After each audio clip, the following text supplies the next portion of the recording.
Manipal University Press presents to you, straight from the horse's mouth, author meets readers.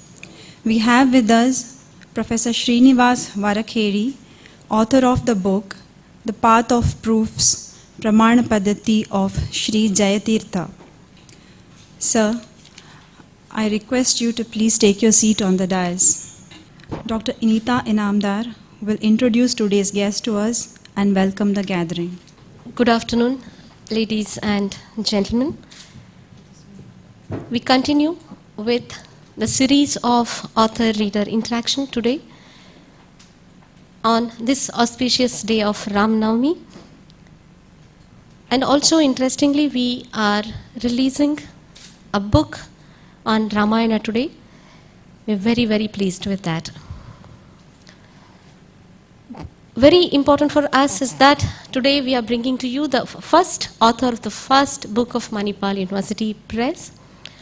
When we started working on this book, probably we did not have an idea that we are going to grow so fast and so much. This was the first book which was ready in November 2011.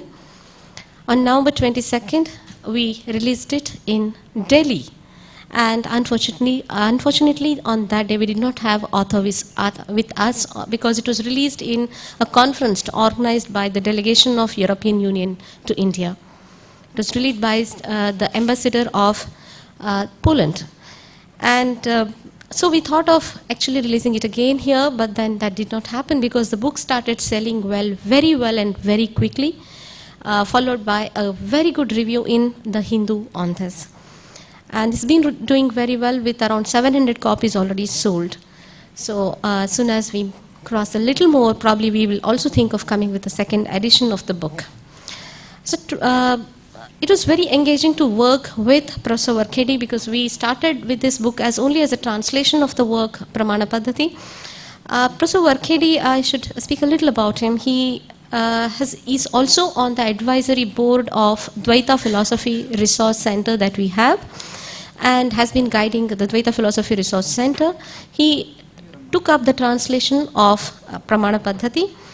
He is basically a PhD in Sanskrit and Darshana and an expert in Navya Nyaya basically, and has contributed a lot. He's actually one of the pioneers of computational linguistics in India. He's done a lot of work in bringing the traditional scholarship onto the internet world, and has done a great contribution in that direction. He's very well known. He's also done a lot of work in NLP, in language processing, and offers courses postgraduate courses in language processing and several other things. Very interestingly, he is a recipient of Maharshi Badarayana Vyasa Samman, conferred by the President of India in 2008. And has several other awards to his credit, but today he's going to present to us the way he worked on this book, what exactly it contains, how to read this book. Because it's a very, very complicated matter which has been presented in the book, still very well received by the scholarly community, but today he's going to present to us his work. So I welcome him on this occasion. I request Srinivas Acharya to welcome him with a bouquet.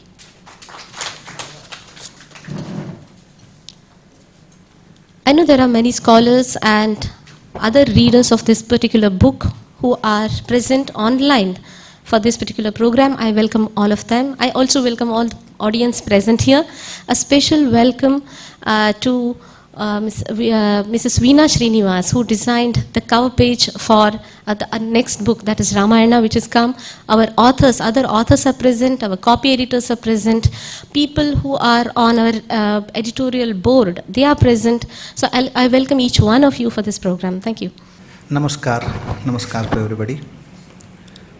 So at the outset, I would like to thank the organizers of this program, especially Dr. Vinod Bhatt, Honorable Vice Chancellor of this university, and my colleague, Dr. Neeta and Srinivas, of course, whom I consider as my co-authors of my book. Uh, Namaskar to all. And I recall my first visit to this university. I think in 2010 I visited this university for the first time on the day of inauguration of Dvaita Resource Center here in Manipal Center for European Studies. On that day I was asked to deliver a lecture on epistemology of Dvaita Vedanta. While doing so, I got an idea. The epistemology of Dvaita Vedanta is unique in many ways, many aspects. It is not known to the public, especially who are interested in Indian philosophy. So I had similar experience when I was invited to deliver some lectures in Jadavpur University, the Department of Philosophy, where about hundreds of students used to come to my lecture. They expressed that we do not know the best of these contributions, especially made by Jaitirtha and other followers. As all of you know that this is the place, Udupi is the place where Dvaita Vedanta has taken its birth and its generation. So when I was given an offer by the Manipal University press authorities to contribute a book on epistemology especially, then I was thinking to write a book independently. And then all of a sudden it struck to my mind that instead of writing a separate book, because many times readers feel that somebody is writing book and we are reading, and we may be reading his own ideas. They don't trust us. It so happened that I chose an authentic work on epistemology that is authored by Jaitirtha, and I asked them whether can I translate this and offer this for Manipal Press. Then she readily agreed. Then I translated. I think it took 10 months of time, and I translated, and it is before the readers. Actually, I come to the point later about the book and about the translation, how it is difficult, why it is needed, and all that. But one important thing is to be noted here is when you read the book, original book, though you may not be comfortable with Sanskrit, you can keep the original in front of you and you can keep the translation, you can go through the translation. You feel that you are reading the original book. That was my aim. If you don't feel that, if you are reading my interpretations, then you may be thinking that it is going out of order, so somewhere else. So I was thinking to be faithful to the original author. So that's why I chose to translate in a different manner. So I come to that point later. Today I'm invited here to be part of this program. I deem it a privilege to speak to you, especially on my own book.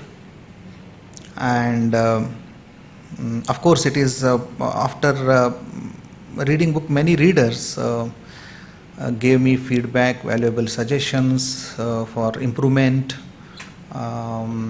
And of course this forum is also readers forum. It is not speakers forum. It is not speakers forum. It is readers forum. So I share my ideas, and I also welcome you to participate and give me more feedback so that I can improve this work, and I can also take up some other projects like this. Today's topic, my topic is, of course all of you know that Pramana Paddhati. Pramana Paddhati is translated by me as path of proof. Paddhati is path. You can see the similarity, path, and pramana is proof. The whole book deals with the epistemology of Dvaita Vedanta. As many of us here may not be familiar with the epistemology and all these terminologies, to be more simple, I try to make it in a simple way rather than technical discussions. The theory of knowledge, especially with regard to its methods, validity, veridicality and scope and distinction between justified belief and opinion, so all this is called epistemology. The study around knowledge, study around cognition. We every day we experience cognitive events in our mind. The thoughts come every moment. So the study of thought itself is called epistemology. In India, it is called Pramana Shastra. Pramana Shastra deals with pramanas, the means of knowledge, and related subjects. Our aim of our philosophy is to attain the truth, the ultimate reality. So to reach the ultimate reality, we should have knowledge. Knowledge is the only way to reach the reality. So what is knowledge? Knowledge is true cognition. We get cognition, but we are not sure that the cognition we get always be true. It is not necessary. Therefore, we should understand what is knowledge and what is not. And on the other hand, we have another discipline called ontology, which deals with prameya. Prameya means object. See, here we should understand, without ontology, the whole epistemology becomes purposeless. Just I make these two statements. Without epistemology, the ontology becomes vague. What is ontology? The understanding about the world. Understanding about the world that we experience is ontology. How do we understand? What are the objects? What is the category of those objects? What are the features? This study is called ontology. The epistemology studies the evidences, proofs, source of knowledge. Now understand, I want to make an observation here. In Western trained scientific mind always looks for separation. It has different outlook for the study. Always we start with separation, dissection. If you go to science, the first step in the science is to dissect something. Whatever you have, dissect it and cut it and see, separate it and see, and what it is. But in India, always this has been the tradition. We don't separate them. We always have a holistic view about something, and we understand it distinctly, but we do not separate and study it. That's why there is nothing called epistemology independent of ontology. So always you can study ontology and epistemology together.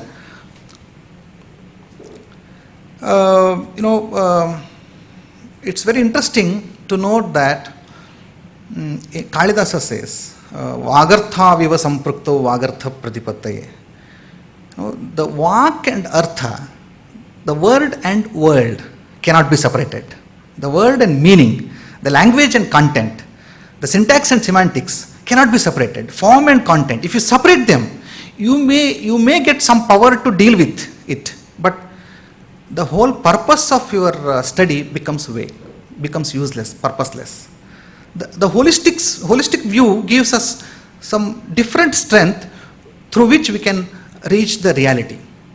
So with this basic observation, I start with the epistemology of realism. See, in Indian philosophy, we find two traditions which go in divergent directions. One is realism and the other one is idealism. The tradition of realist schools do believe in the reality out there. You know, if I cognize something and I believe that it exists out in the world, it is not that without my understanding, without anybody's notice, a thing can exist. This is the realism. This is the notion of realism. For example, this mic exists. Even if I don't notice it, even if you don't, it exists.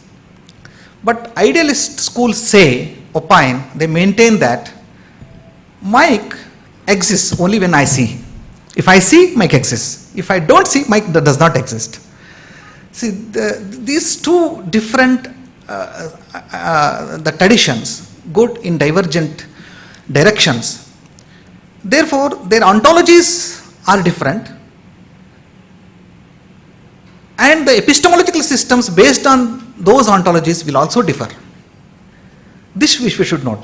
Therefore, the epistemology proposed by realist school should be understood on the basis of realism. So we cannot question them on the basis of idealism. So I will come to this point. Epistemology proposed by Tattvada.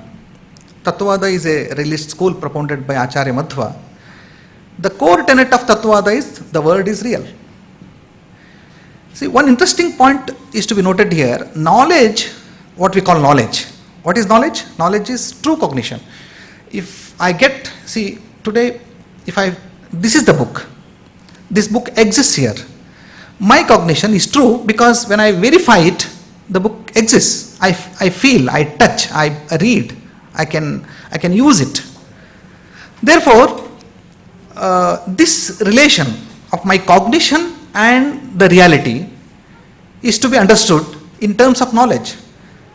My cognition becomes true only when the object, the book, exists in reality. Right? So, knowledge requires reality to be the knowledge, to be knowledge. Otherwise, it is not knowledge. If I cognize something, the object does not exist out there in the world, then that cognition does not become true. It does not become knowledge. Therefore, knowledge always requires reality.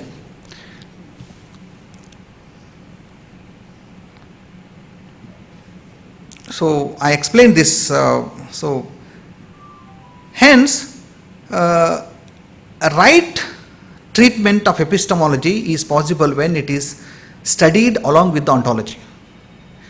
If we separate them, so if people many times ask me in the forums of philosophy that why do you need reality for ontology? So throw the content out and just study the cognition and their states, their formation, how do they generate and all that. You need not have the real content in your world of ontology, world of epistemology. But the answer is, I cannot do that. I cannot do that because this is the right treatment of epistemology, that it is studied along with the ontology. The another important point to be noted here is, see, the spirit and matter, cognition and content, form and material, knowledge and knowable, syntax and semantics, language and form, meaning, all these are distinct, I understand. All these are distinct, but they are not separate. We should note that they are distinct, but they are not separate. With this view, we are studying epistemology and ontology together. Now let us take some questions here. What is knowledge? Knowledge is Prama. We call it Prama. Prama means true cognition. The cognition that takes its object as it is Prama. I cognize something. This is this blue? No, it is not blue. If I cognize this book as blue, then it is not Prama. If I cognize, if I get this book as it is, that means it is red or it is brown, then my cognition is true. It's very simple. But when we go to the details of this Prama, then we get complications. But right now, let us understand this. All cognitions may not be true. Some cognitions are true, some cognitions are not. So we have to eliminate our doubt, illusion, then we get knowledge. So the main objective of the epistemology is to make distinction between knowledge and error. How to do that? Can we enumerate all knowledge and can we list out? We cannot. By definition, any science, any shastra will do this by definition. Can we define knowledge? This question has been raised many a times in philosophy. I think more than 2000 years we have been working with this question, starting from Aristotle on that side and starting from even Upanishadic time, more than 5000 years. This question is asked and answers are given. Till now we are not satisfied. What is knowledge? We do not know what is knowledge and we do not know what is not. So the basic premise which is required for realist epistemology, I call it realist epistemology. It's not just simple epistemology, it is epistemology of realist school. See, for example, if you go to Buddhist epistemology,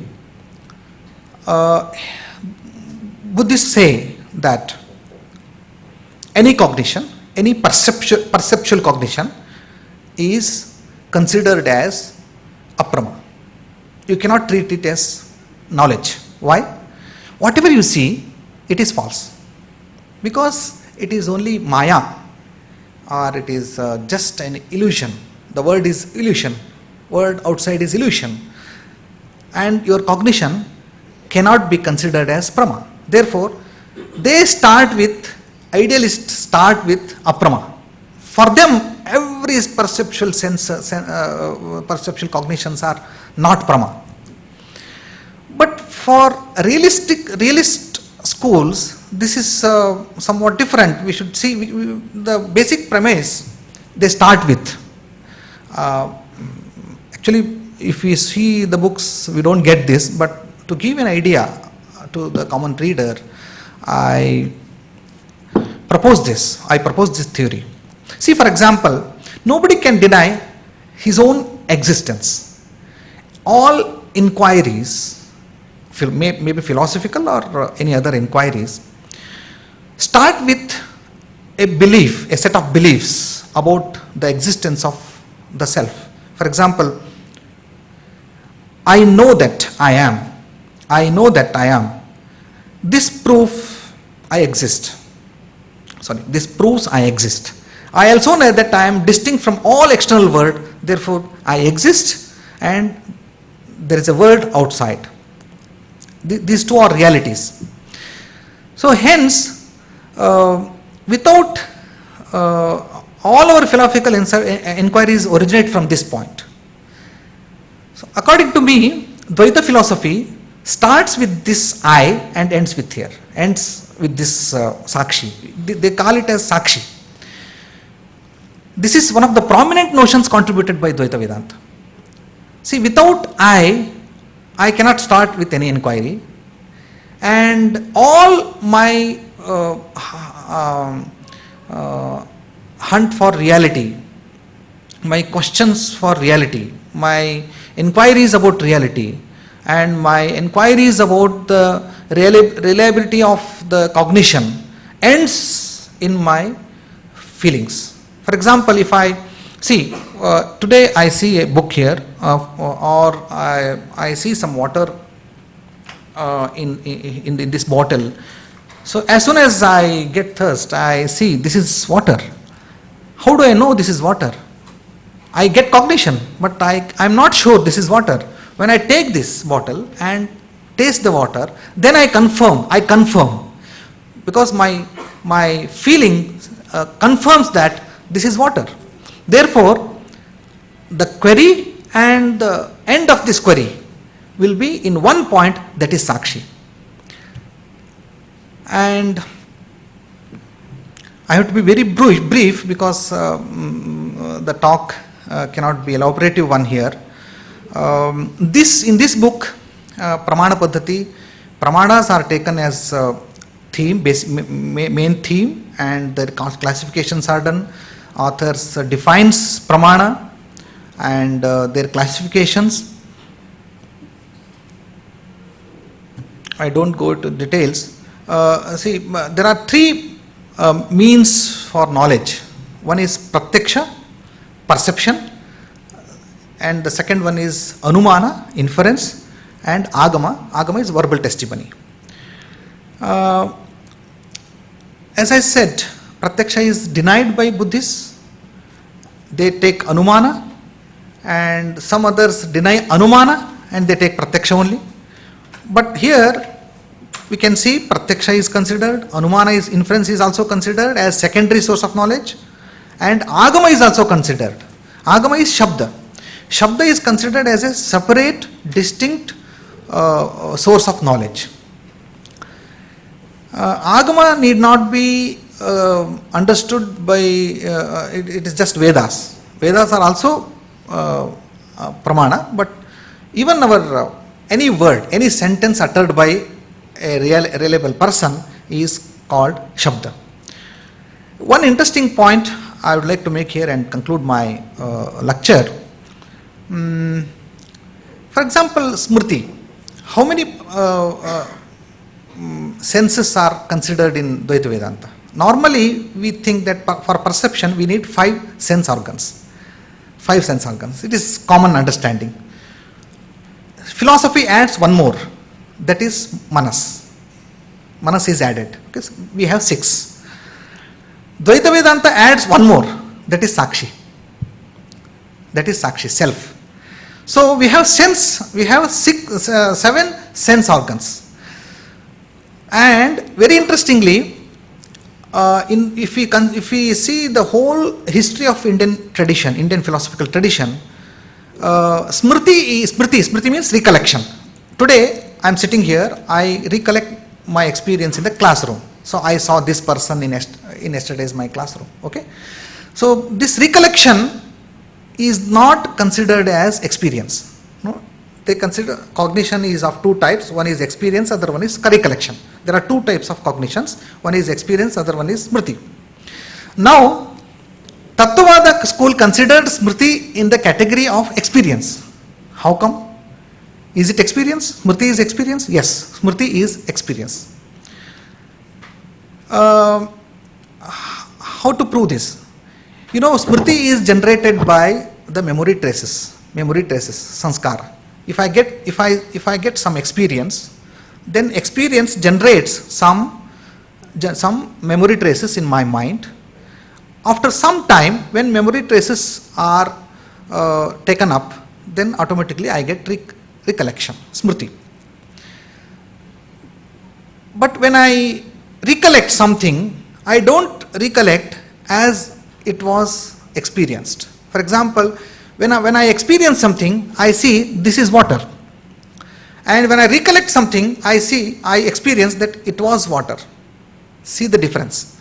The time frame is different. Not that the time reference is totally different. This is past, that was present. How this is possible? See, if you consider that only memory traces generate the recollection, then whatever is content of memory collection, memory traces, only those objects can be objectified by the recollection. It is not so. The one more element is added there, that is pastness. Time reference is added there. How is it possible? It is possible only when your mind and your sakshi add something to the recollection. Therefore, how recollection is generated? Recollection, smriti is generated through your mind and sakshi, which add one more element, that is time reference. Therefore, smriti is not excluded out of experience, it is also an experience. This is how some new ideas are given by Jayatirtha. So, because of time constraints, I don't go to the details, but this book is divided into 3 chapters. One is on Pratyaksha, on Anumana, and on Shabda. I'll take 2-3 more minutes to introduce the author of this book. Jayatirtha belongs to 13th century AD. Of course, there is a story that he was son of a Mandalik, a small king of Mangalam near Pandharpur. All of a sudden, one day he met on the banks of Bhima near Gulbarga. He meets his guru Akshobhitirtha, who is direct disciple of Madhvacharya. And when he met him, all of a sudden he removes his regular dress code and he becomes his sannyasi shishya. And within 4 years he studies with him. Within 4 years he is trained in Indian, because otherwise he was just a king. And after getting sannyas, he spends time with his guru for 4 years and he gets all the ideas about Indian philosophical system. And in that time he realizes that Madhva's works needed commentaries, because Madhva's works are all very brief. They need lot of explanation. Though Jayatirtha took up that work for 20 years, he sits in a cave and he writes more than 20 books. And one of them is Nyaya Sudha, which is considered as encyclopedia of Indian philosophy, because all the Indian philosophies are taken for discussions, and all the tenets, almost all the ontologies, epistemologies, you can see the very high quality discussions in that book. Of course, he has written many commentaries on Madhva's Bhashya, on Upanishads, Gita, Brahma Sutra, and it's quite unimaginable that one person can do such a gigantic work. And of course, I took his very simple book, but I found only 4 such textbooks available in entire Indian philosophy. One, Tarka Sangraha, which introduces epistemology and ontology of Nyaya Shastra. One, Nyaya Sara, written by Bhasarvajna, which is of course is model for this book. And Vedanta Paribhasha, which is written by Dharma Rajadhuri on epistemology of Advaita Vedanta and Pramana Paddhati. So these 4 books are highly regarded, and these are studied. Even now people consider them as authentic textbooks on epistemology. So I took up this project of translation. I know that you all know that translation will have limitations. So I should not say that translation is like a life partner. If it is faithful, it is not charming. If it is charming, it is not faithful. But charming and faithful translation is highly impossible. That too with Sanskrit. Sanskrit has got, it has evolved in such a way that high density packaging technique is available in Sanskrit language. Even simple term like dharma cannot be translated. Simple term like darshana cannot be translated. Can you translate darshana? Can you translate dharma? Not possible. We should understand them by definition. Even now, even in epistemology, when I see, for example, the word pramana is translated by me as proof. But I noted that the term proof sometimes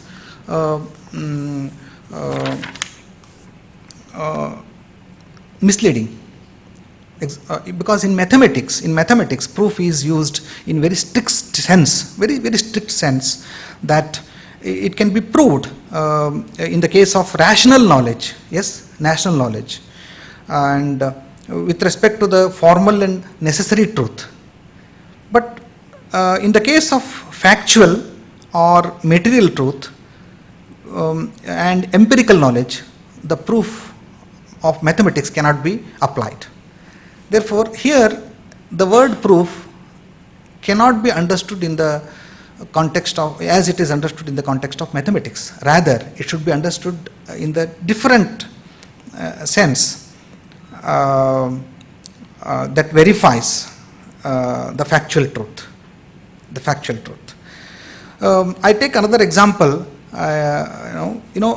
Naturally, when people translate Indian philosophical textbooks, abhava pratyogi.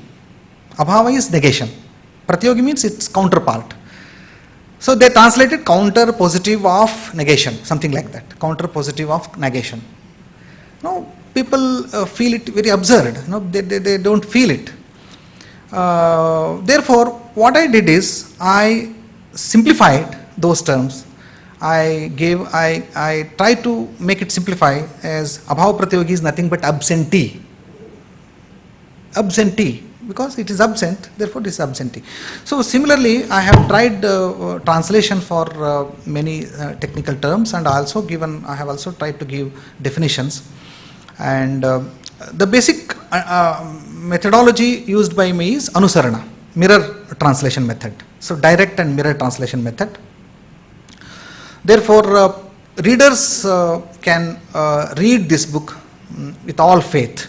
They did not worry about whether the translator has done some mischief.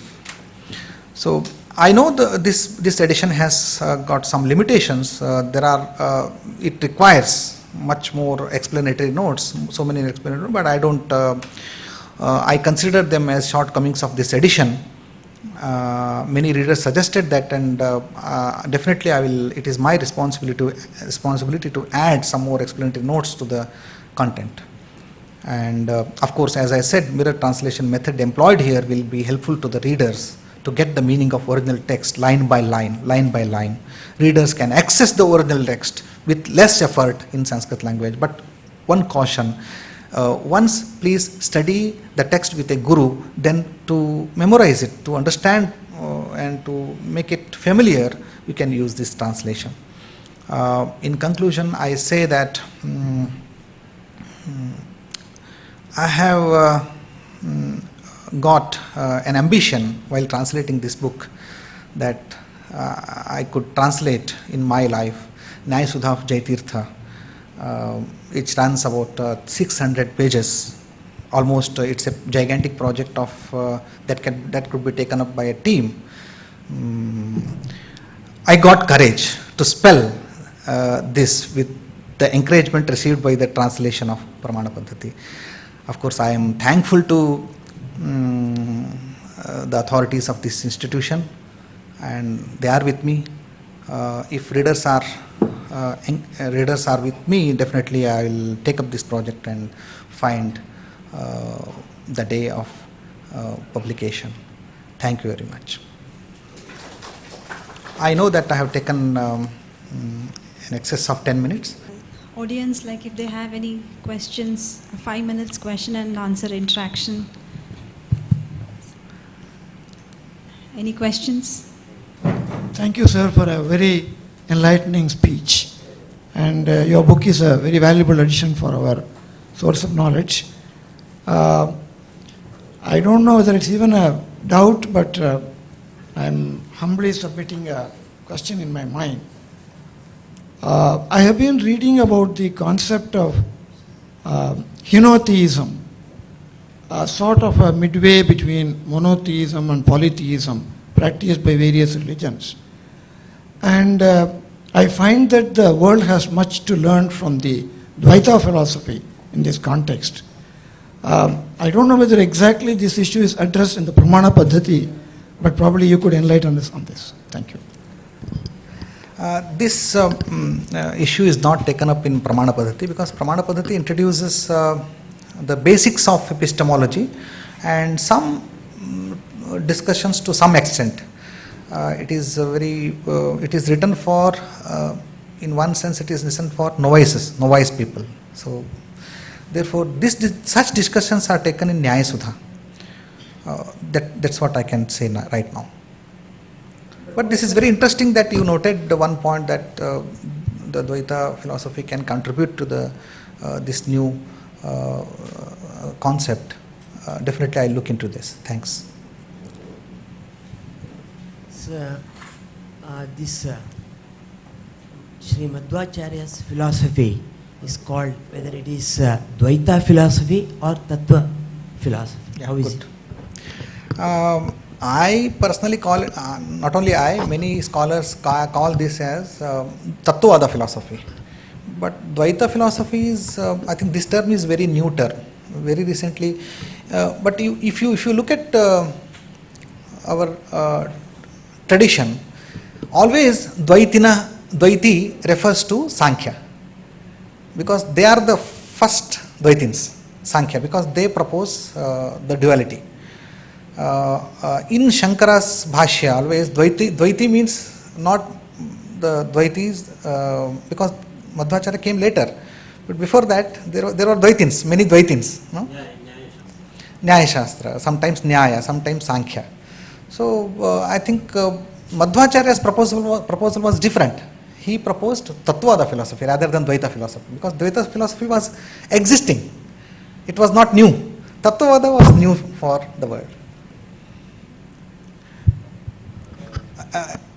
It is, in one sense it was against Mayavad and Tattvada. You can see Mayavad and Tattvada. Yes, please. Sir, any philosophical system, as time progresses, it needs to stand the test of time.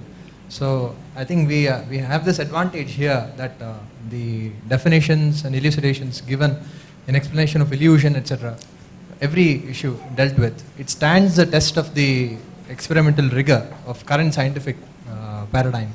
So I think if that dimension is also added, maybe it goes further in the towards. Of course, it's a good suggestion. But last year I participated in a conference where the cognitive scientists participated. So we had interaction. Can we understand the definitions given by our ancient philosophers? Can we test them in the cognitive science laboratories and all that? No? But one thing we should keep in our mind that we cannot deny based on the laboratory tests, because sometimes we do not know the basics of these two, or premises of these two systems are different. The objective is different, the purpose is different. Therefore, we could understand when we discussed with a cognitive scientist in Bangalore, in NIAS this was taken place, that we cannot directly interact, we cannot directly come on one stage, but definitely we can have interactions. Sir, you made a mention, Please. saying that the Western philosophy starts with separation or dissection. Did you mean to say it starts with deconstruction or what exactly? Deconstruction. It means deconstruction. And you said art starts with union. Can you define a bit more? Yeah. Can you define a bit more how it is? It's a very, very interesting question you asked. You see, even in linguistics, in Aristotelian theory, the syntax and semantics are separated. Syntax, form and content are separated. Once you separate them, you get some power. So syntax gives scope to mathematics, so logic. So then you enter into a new world. So certainly you get more power.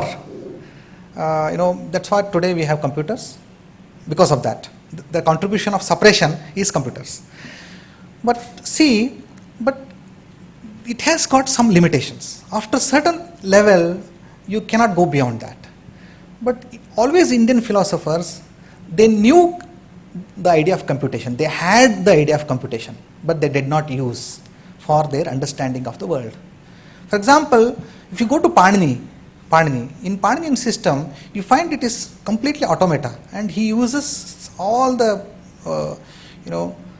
the technology which is now available in computer science. There he uses the power of syntax. Without using the content, he starts with logical operations.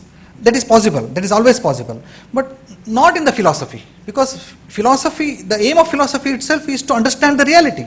You need not separate them. That's what I told. So always Indian philosophers try to make them union and then study. What I apparently meant to say is also that this has been a criticism on the Indian philosophy, saying that Yes. It speaks very high on some of the issues, and it's also highly loaded.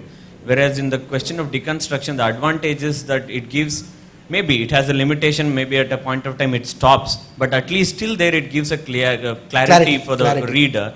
Whereas in ours it's highly loaded. Finally, if they have to come to a particular point where they have to explain, they would end up saying, no, probably you have to develop and grow and then understand, then only I can tell you that point. No, this is the problem I think this is the issue that we have this with is the Western tradition and the This is Indian the problem philosophy. of the person who gives the idea. Otherwise, if you read, at least I found that the great philosophers like Jaitirtha never do that.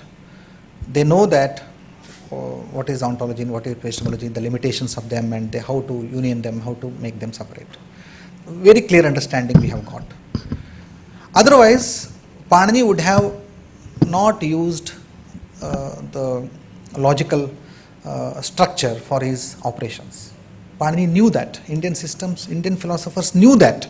They used, but they always use those techniques whenever they become necessary. Otherwise, they never tried for that. A lot of clarity is there if you go to the original text. You need not be dependent on the superficial books. Instead, you go to Nyaya Sutra, understand them directly. You go to Panini Sutra, you go to Brahma Sutras, you get an idea. Thank you, sir, for taking us through the journey of your book. I'm sure the readers will have a better view of the book when they'll read it from now on. So we have come to another important event of today's program.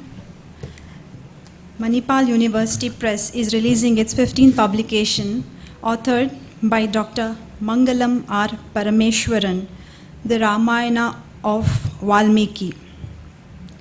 I request Dr. H. Vinod Bhatt, Pro Vice Chancellor, Manipal University, to please join the guest on the dais.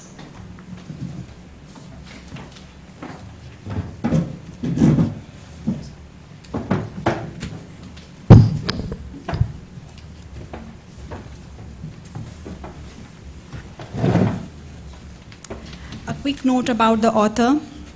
Author of the book, Dr. M.R. Parameswaran, has taught mathematics as well as Sanskrit at the University of Manitoba in Winnipeg, Canada.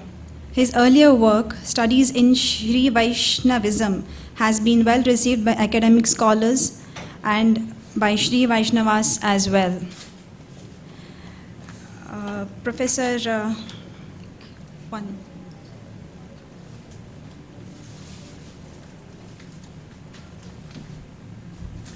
Release it. Professor, sir, please release the book.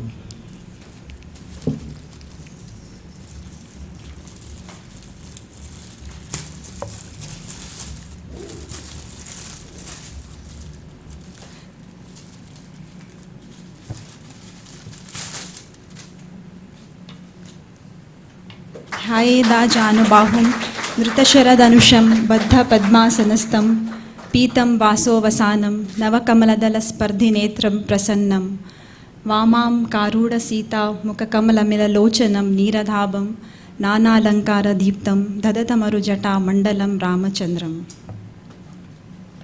Thank you, sir. I request Dr. Vinod Bhatt to speak a few words about the book.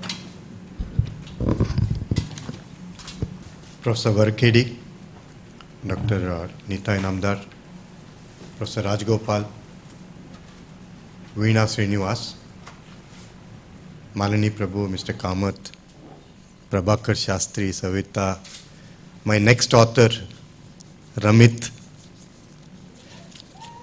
Mr. Gaurav Tiwari from Wiley, Dr. Suma, all my guests here, and those who are watching this online.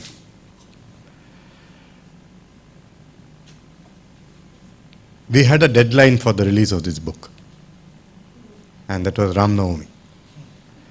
It's only a matter of conjecture whether Ram Navami is today or tomorrow. So while we debate whether it should be released today or tomorrow, I think circumstances made us to choose today as the day when it was convenient for all of us. So whether it is, even if it is tomorrow, we choose today as the day for the release of this auspicious day for the release of this book. I should thank Professor Parameswaran, if he is watching online, for this wonderful book that you have given to Manipal University. You have entrusted us with the task of publishing this book, and I hope we have stood up to that expectation. I should thank Dr. Neeta for driving the Manipal University Press, ably supported by Dr. Suma and her team. And we are well on our way of meeting our target of 24 publications in the next 12 months. We have plenty of books on hand, lots of manuscripts to go through, a variety of them. For example, if you look at the next one that you're going to release a week from now, it's talking about birds of Manipal. And that will be that is written by Ramit, a third-year engineering student. A beautiful book. I think Suma has taken all the pains to make sure that it comes out in the way the author wanted and how Manipal is portrayed to the rest of the world. And he'll be having a similar function very soon. We hope to have an ornithologist to come and release that book. May not be immediately after, but at an opportune time when your semester exams are not there, so we'll choose a day to get that done. But going back to the origin of Manipal University Press, it started with the work on philosophy, and we have Professor Varakedi. I think I enjoyed this last 1 hour listening to you. Like if I was listening to my own lecture, I would have fallen asleep by now. So, but here we had a very learned opinion of another learned scholar who had published on a school of philosophy, which is made so simple, yet so erudite, and for people like us who never knew anything of Pramana, you made it so simple in your books and in your talk. And the University Press will be more than happy to take on your next task as well. So may we see the day when you are here to release Nyaya Sudha. I think Dr. Neeta Inamdar is also working on a few of Acharya's works, and she's also looking at Gita and others. And we hope that we will see the day soon when we can release Nyaya Sudha. So thank you for being here, and I have nothing to say about the book because this is an epic that is very well known to every Indian. We are brought up on this epic. The saga is very well known. There are minor variations in the various the various schools of or various the different types of interpretations of Valmiki's Ramayana, but the basic tenets have remained the same. It's only small variations that exist. Some have been a little major, but still the beginning and the end and all that is in between is the same. Except for when I just glanced through this, the preface, the author starts with Balakanda and ends with Yuddhakanda. But the original or Ramayana also includes Uttarakanda, what happens after the war. So that was not there, and I quickly went, in fact, the book was given to us just about 15 minutes ago by the press. So I had no chance to go through it, but I also saw the soft copy. The aspect of Rama and his life after the war, what happens subsequently, which was also written by Valmiki, is not a part of this book. Perhaps there would be a logical reason for that, which would be explained subsequently. Maybe I'm not the right person to judge that as well. So enjoy the book. It looks good, and it's written again in a language that most of us can understand. So thank you very much for joining us for this event. Thank you, sir, for the kind words. I request Dr. Vinod Bhatt to present this memento to Professor Varakedi as a token of gratitude.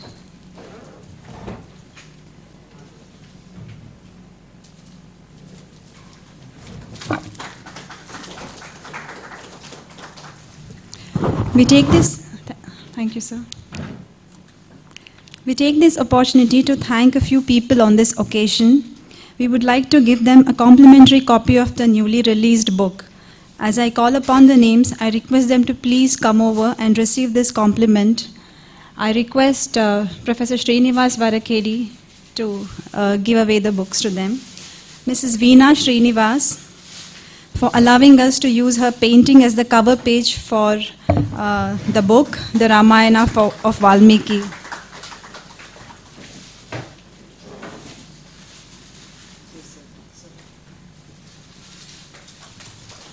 Thank you, sir. Thank you, ma'am.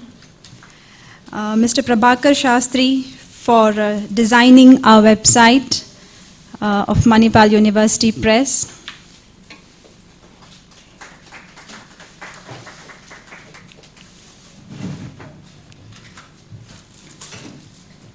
Mrs. Savita Shastri for her support and cooperation in MUP activities.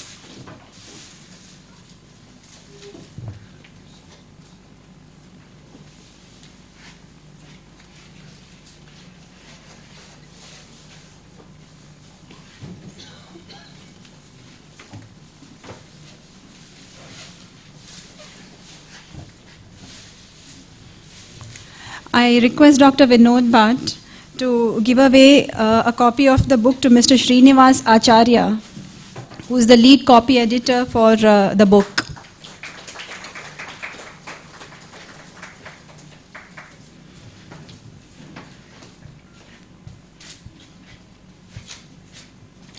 Thank you, sirs. Thank you. I now request Dr. Suma to give away the vote of thanks, please.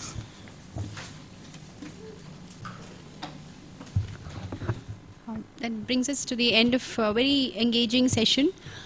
We thank Dr. Srinivas Varakedi for that very enlightening talk and enlightened a lot of us here who are very new to this concept, though it's a very old topic. We also are thankful to all of you who have come here in person and been a part of this session. We also thank the people online who have logged on to this session, and I hope we have many of you coming for our future sessions as well. We thank everyone here for their logistic support, and of course everybody connected with MUP who has made all this possible. Thank you so much.